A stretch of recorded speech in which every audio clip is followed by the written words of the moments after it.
Hola, soy Jorge Cuellar Montoya y estamos en Trascendente, y en esta ocasión nos acompaña Ernesto Chapa Rangel.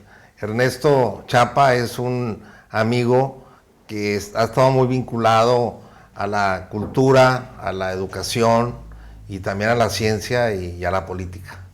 Muchas gracias. Hombre, gracias por invitarme. Muchas gracias, estimado Chapa. Se llama Ernesto, pero todos le decimos Chapa, ya te acostumbraste. Sí, ¿no? nadie sabe cómo me llamo. Todo el mundo me dice Chapa. Sí.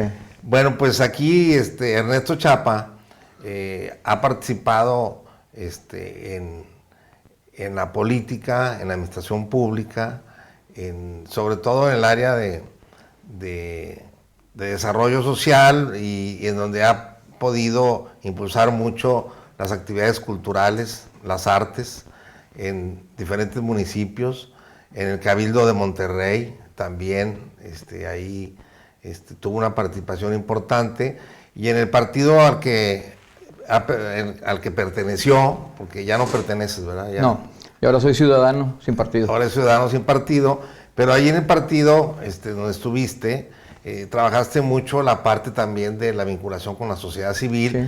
Y también me acuerdo que realizaste muchas actividades de tipo cultural. Y del medio ambiente. Y de medio ambiente, de todas estas causas, ¿no? Pero yo en esta ocasión quiero que nos enfoquemos a un tema muy particular, porque me tocó conocer tu tesis de la maestría en la Universidad Iberoamericana, en donde tuve el honor de asistir como sinodal invitado. Sí, exactamente. Me diste ese honor con los compañeros doctores, con tu tutor, el doctor Pupo, y con los doctores de la Universidad Iberoamericana, y fue una tesis muy brillante. Por eso te quise invitar, Chapa, además de que hay muchas cosas que platicar, porque el tema es un tema, me parece verdaderamente trascendente, sí. Muy poco tratado, muy poco explorado, pero creo que es importante que se difunda, porque creo que es importante, valga la redundancia, que conozcamos la historia para no repetir los errores que como humanidad hemos cometido. Exactamente. Y el tema particular es, platícanos de esa tesis. Bueno, el tema es sobre el genocidio armenio. Yo empecé a sentir curiosidad sobre el tema del pueblo armenio, ya que una vez, estando en la Ciudad de México, cayó en mis manos un libro que me pasó el padre Bustani, que era el párroco de la iglesia maronita del Líbano, que están en la Ciudad de México, y venía un párrafo sobre los armenios y el trato que habían recibido durante la existencia del imperio otomano y la recién fundada República Turca de Mustafa Kemal Atatürk. Bueno, para hablar de Armenia, Armenia es una nación tan antigua, conocida porque aparece en el Génesis de la Biblia.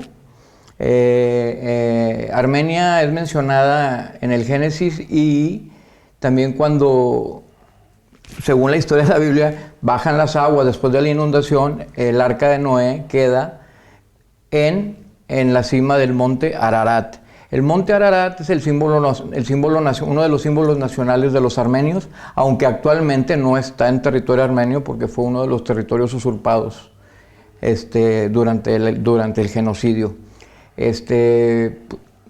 Los armenios han sido un pueblo muy especial, porque ellos fueron un pueblo que tienen un alfabeto propio, pertenecen a las ramas indoirania europeas.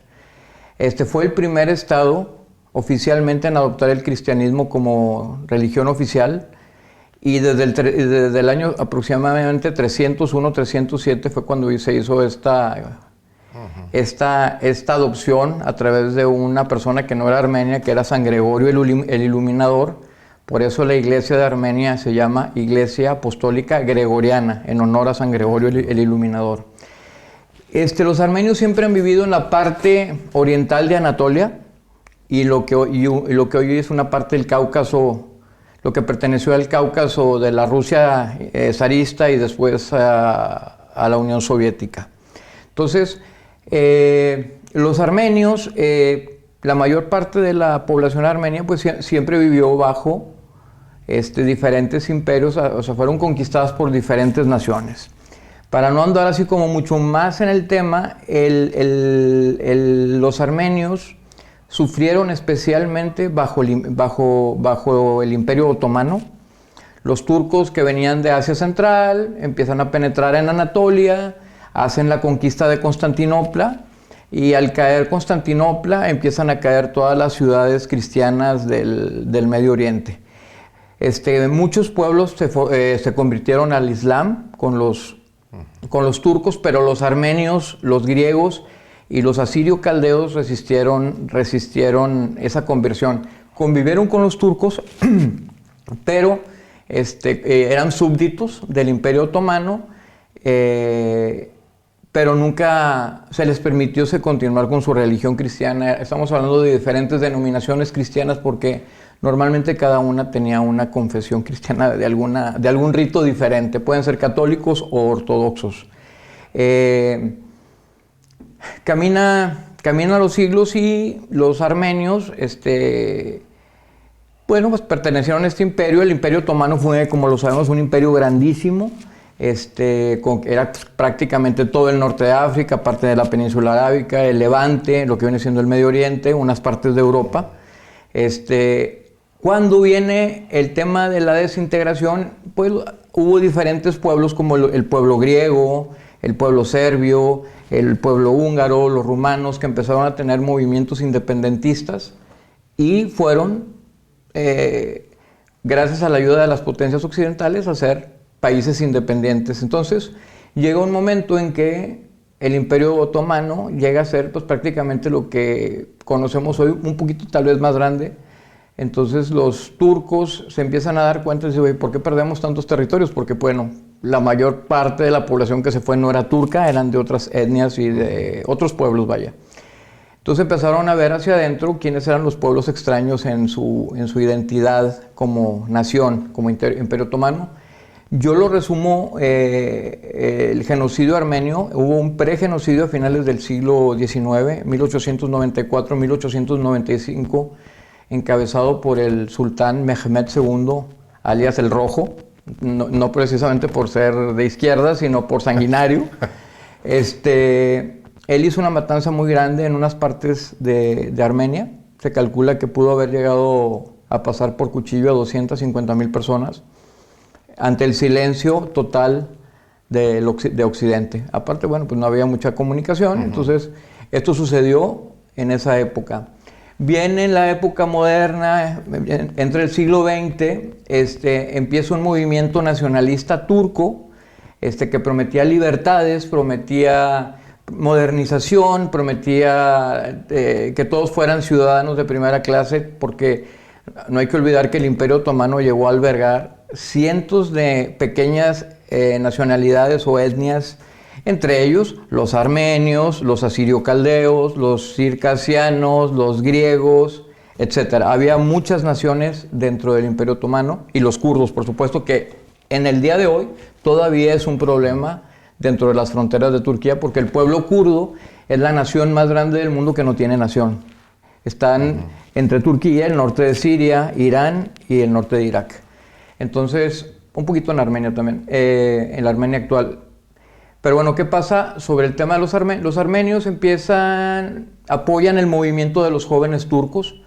El movimiento gana las elecciones y al sultán lo dejan como, vaya, no hacen un golpe de estado para quitar al sultán, sino lo dejan como más o menos como una figura decorativa. Porque pues, siendo un pueblo islámico, musulmán, quisieron respetar el estatuto del sultán, pero no tenía poder. Los que tenían poder eran 3 generales. Entonces viene la segunda etapa de modernización, y pues, lo que empieza el 24 de abril de 1915 es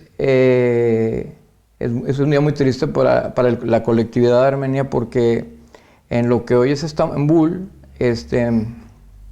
apresan de manera ilegal y sin avisar a todo la élite de la nación armenia. Me refiero a los diputados armenios, a los arzobispos armenios, a los maestros, a los poetas, a los empresarios de esa época, y fueron colgados en una plaza en Estambul. ¿De qué años estamos hablando? El genocidio armenio tiene una duración entre 1915 y termina y Mustafa Kemal Atatürk, que depone a los jóvenes turcos después de la derrota de Turquía en la Primera Guerra Mundial. Él culmina expulsando o aniquilando a los pocos armenios que quedaban en una parte de lo que hoy es Turquía, que le dicen Kilikia. Yo le digo Cilicia, ¿verdad? Pero para fin de los casos es lo mismo. Entonces, fue una época en que los turcos sacaron a los armenios de sus casas, los pusieron a caminar por el desierto, por las montañas, y iban muriendo de hambre, de frío y de inanición, sin contar las múltiples vejaciones, el robo de niños en edad de no recordar. Son palabras fuertes lo que estoy diciendo, pero es la verdad. Y bueno, se puede llegar a decir que hubo una eliminación de cerca del 70-75% de la población armenia, que estamos hablando de 1,5 millones de personas. No hay que olvidar que también fueron exterminados 1 millón de griegos, cerca de 1 millón de griegos que vivían en el norte de lo que hoy es Turquía, lo que le llaman los griegos del Ponto, y como 500,000 de asirios caldeos que viven entre la frontera de Turquía y Siria. Todos por el simple hecho de ser naciones diferentes, tener una etnia diferente, tener una religión diferente.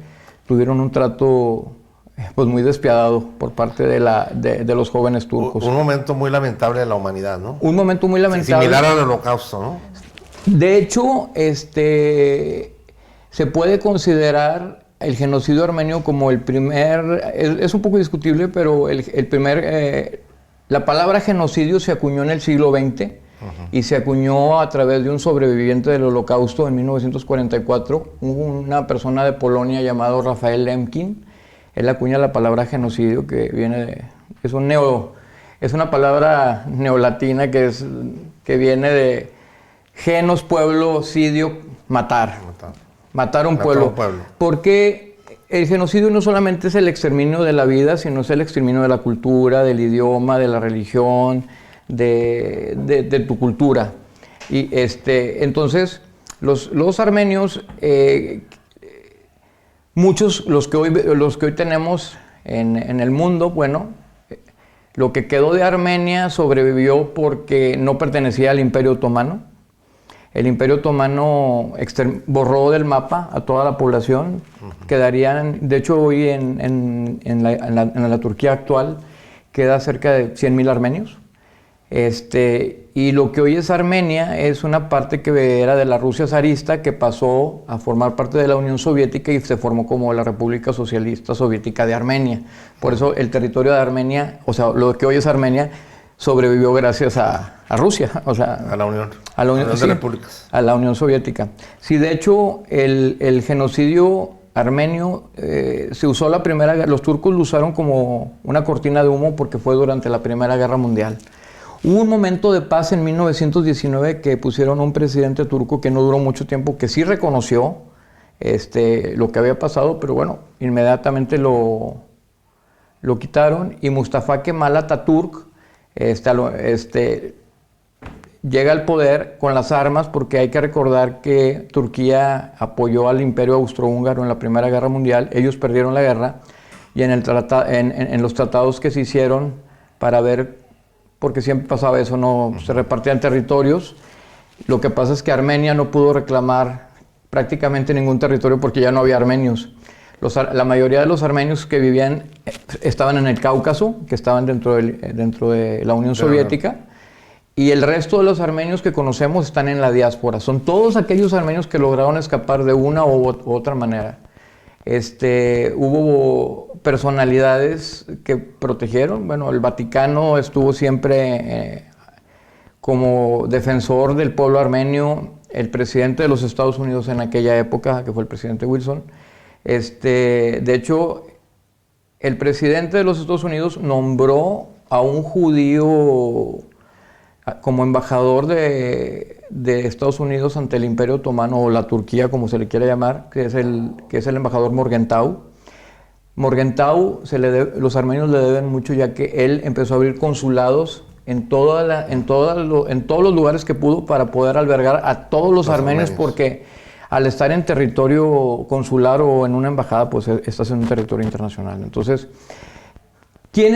¿cuántos armenios hay en el mundo? Hay cerca de 7, 8 millones de armenios en la diáspora y hay cerca de 2,5 millones en la Armenia actual. Yo en la tesis quise hacer métodos cualitativos y cuantitativos, como historias de vida, lo que me llevó a conocer armenios de Argentina, armenios de México, armenios de Estados Unidos, sobre todo en el área de Los Ángeles, está lleno de... Es donde más hay, ¿no? Sí, en Los Ángeles. En Francia hay muchísimos armenios. En el Líbano hay muchos armenios. ¿Cuántos años te llevó la investigación? La investigación me llevó cerca de 6 años, 7 años. Y muchos viajes, ¿no? Y muchos viajes. Y las conclusiones de los armenios de tercera generación, aunque sean de países diferentes, todas son las mismas. Entonces, por eso llegamos a la conclusión de este método cuantitativo pues el recuerdo, la memoria, que no se olvide, etcétera, etcétera. En la actualidad, la Armenia actual también está padeciendo problemas con su vecino Azerbaiyán, ya que una parte, pero eso ya será para otro momento, cuando se disuelve la Unión Soviética, cuando Stalin fue presidente de la Unión Soviética, pasó una parte de Armenia a ser controlada por Azerbaiyán. Entonces, ahorita tienen un problema fuerte con ese territorio que se llama Artsaj en armenio o Nagorno-Karabaj en turco. Es un tema porque los armenios obviamente volaron del territorio y lo que está pasando ahorita es la destrucción cultural, lo que le llamamos nosotros genocidio cultural, la destrucción de iglesias, de los panteones, de cualquier rastro para que después no digan que aquí no hubo ni un armenio. Justo lo que pasó en casi toda la parte oriental de la Anatolia. Anatolia está hablando, si vemos el mapa de Turquía, es el este, o sea, lo que está hacia el lado derecho. ¿Y se está haciendo algo para evitar esto? Poco a poco, las naciones han reconocido el genocidio armenio, pero las grandes potencias están un poco limitadas, ya que Turquía pertenece a la OTAN. Entonces es aliado de Occidente, entonces se puede meter en un problema diplomático y normalmente siempre las naciones que van a reconocer el genocidio siempre tienen una especie de presión especial de parte del gobierno de Turquía. Digo así, tal cual. Después de que terminaste la tesis, no la has publicado, ¿verdad? La tesis yo se la regalé a la Universidad Iberoamericana, es propiedad de la universidad, pero yo la tengo. O sea, ¿Y no la han publicado? Hasta donde me quedé, no. O sea, yo hice mi publicación, pero la universidad no la ha publicado, sí. Porque sería interesante la publicación para una mayor difusión. Creo que el tema no ha desaparecido porque lo que le pasó a los armenios entre 1915 y 23 sucedió entre 1912 al 16 con el Estado Islámico y la destrucción de las comunidades cristianas del norte de Irak y de Siria, incluyendo muchos pueblos armenios, asirio-caldeos e incluso gente de otras etnias y otras religiones. Sí, como los yazidis, por ejemplo, que es una minoría muy perseguida. Oye, ¿y no tuviste presiones por...? Algunas, ¿Sí? pero es que nosotros en el 2005 celebramos en la Ciudad de México el 95 pues, aniversario del inicio celebrando una misa en honor a los difuntos, por eso digo esto. Y pues hubo una difusión, sobre todo fueron más griegos, porque la diáspora armenia no vino mucho a México, sí vinieron algunos, tenemos algunos armenios importantes en nuestra sociedad. Yo creo que el más importante fue el ex rector de la UNAM, el doctor Sarukhan, su hijo. Su hijo, que fue embajador, ¿no? Exactamente, Arturo Sarukhan, sí.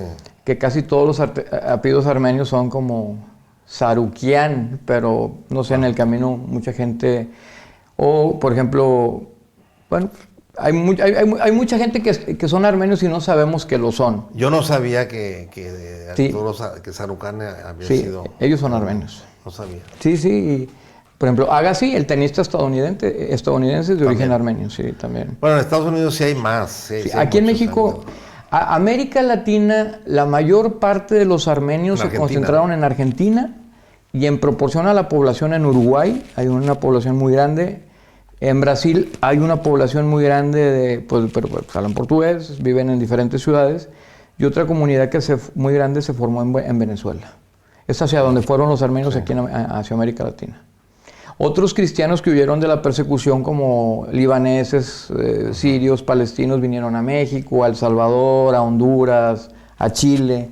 Es más o menos hacia donde se dirigían, como que se concentraban en ciudades. Sí. Por ejemplo, aquí en Monterrey, dices tú, bueno, pues hay muchos árabes en Monterrey que tienen pues, los apellidos árabes, la comida, pero realmente ellos también son resultado, muchos de las migraciones forzadas por la persecución bajo el Imperio Otomano. Y los que vinieron a Monterrey, la mayoría son palestinos, casi todos de Belén. ¿Sí? Sí, casi todos venían de Belén, de Bet Yala y de Beit Sahur. Y hay otra comunidad también grande de libaneses, ¿no? Sí, los árabes de México, la mayoría vienen de Líbano. Y la otra, son cuatro de hecho, es la del Líbano, la de Siria, la de Palestina y la de Irak.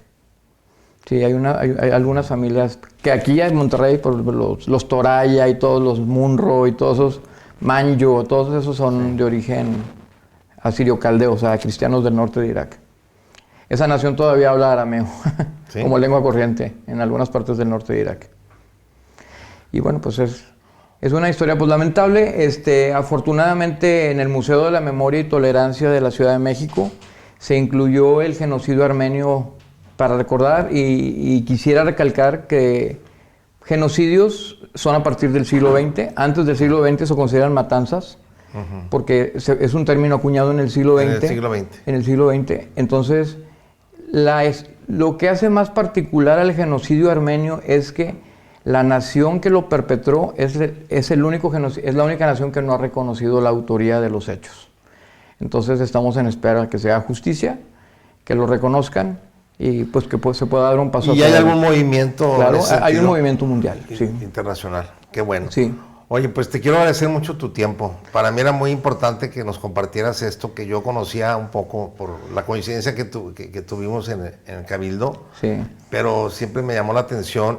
Y me parece importante que se conozca, que tenga difusión. También quiero aclarar que no es un tema de Ernesto Chapa y la nación. No. Fue el gobierno de Turquía y los ejércitos irregulares que tenían, porque por supuesto hubo turcos étnicos y kurdos étnicos que escondían armenios y era delito, era pena de muerte esconder armenios o griegos. Entonces, quiero recalcar que es una gran nación también. Lo que le falta al gobierno de Turquía es reconocer los hechos. El pueblo turco es un pueblo bueno, amistoso. Solamente pues, el tema es que tienen que reconocer los hechos. Aunque no hayan hecho eso, porque obviamente eso pasó hace más de 105 años. ¿Verdad? ¿A qué crees tú que se haya debido esa persecución, ese genocidio, ese odio? No, es un tema que no quería tocar. Mira. Si no quieres, no contestes. No, lo voy a comentar. Es un tema. Los turcos empezaron a ver qué queda del Imperio Otomano. De ser un imperio, empezaron a voltear hacia todos lados y empezaron a ver los elementos extraños que estaban todavía viviendo dentro del Imperio Otomano. Entonces, ¿quiénes eran los elementos? ¿Quién era el enemigo natural de Turquía o del Imperio Otomano antes de la Primera Guerra Mundial? Era Rusia. Entonces, pues obviamente los turcos pensaban que los cristianos del Imperio Otomano iban a tomar partida por Rusia. Entonces, y voltean a ver a Bulgaria. ¿Por qué se fue Bulgaria? Se independizó Bulgaria de nosotros. ¿Por qué? Porque nunca hubo turcos viviendo en Bulgaria. Hubo algunos pocos búlgaros que se convirtieron al Islam, pero son muy pocos. Entonces no fue suficiente como que para decir, bueno, nos quedamos a vivir todos juntos, ¿no? Entonces Bulgaria siguió su camino, es una nación ortodoxa. Mi conclusión personal y muy particular es porque los vieron como los vieron como una posible amenaza de seguir perdiendo territorios dentro del territorio, o sea, perder toda, porque los armenios eran mayoría en cuando menos 3 provincias de la Anatolia Oriental, pegados hacia el Cáucaso, donde está el lago Van, donde está el monte Ararat y todo esto, aunque las matanzas fueron en todo el territorio. Y los griegos pues fueron exterminados en todo el norte de Turquía, lo que viene siendo los límites con el Mar Negro, y los asirio-caldeos en la frontera con Siria. Sí. Pues nuevamente muchas gracias, mi estimado Chapa. Cuando quieran podemos... Lo dije tal vez un poco... Eso es un tema larguísimo. Sí, claro. La historia de los armenios tiene como 3000 o más años, entonces... Pero los eventos importantes de esta nación, hay que recalcar, así como el mundo ha reconocido la Shoah, que es el Holocausto, es importante reconocer el genocidio armenio. Y hay otros ahí pendientes que la historia tiene que reconocer, la muerte de hambre de los ucranianos en tiempos de Stalin. Entonces hay varios temas ahí pendientes. Tiene su nombre particular, es lo que sucede en Ucrania, pero eso es ya tema para otra plática. Cuando quieran me invitan y aquí estoy. Pues muchísimas gracias. No,